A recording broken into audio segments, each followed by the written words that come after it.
Tomorrow will mark 2 weeks since the derailment. Emma Henderson was there today and spoke with very concerned residents who continue to ask questions. While numerous politicians spent their time here in East Palestine today, so have all of the many thousands of residents who live here. And they say they still have many safety concerns. If they don't have the data, say we don't have the data. Don't say it's safe. You're fine. Go home to your families. Raise your babies here, even though they're getting sick and having nosebleeds.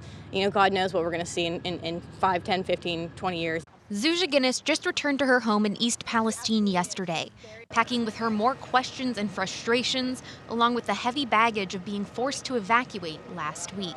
Why the are we getting sick? Why do we have this overwhelming chemical smell in our homes? You know, it's not a good enough answer, and I don't feel like we're giving the transparency. This was her response when we asked what she wants the politicians that were in town today to know from a local's perspective. Chad Davidson lives right on one of the waterways outside of town contaminated during the derailment and controlled release of chemicals. He relies on well water, but has had to turn to bottled. Don't forget about the people that live outside of East Palestine that are affected by this disaster.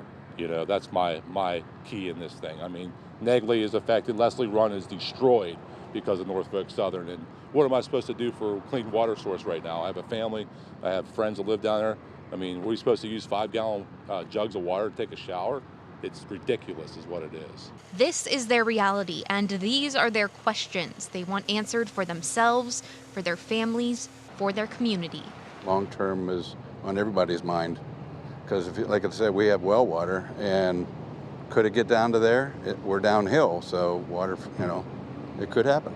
All these questions and now simple, familiar things bring on whole new emotions. I've lived around this area all my life. They always flew through this town.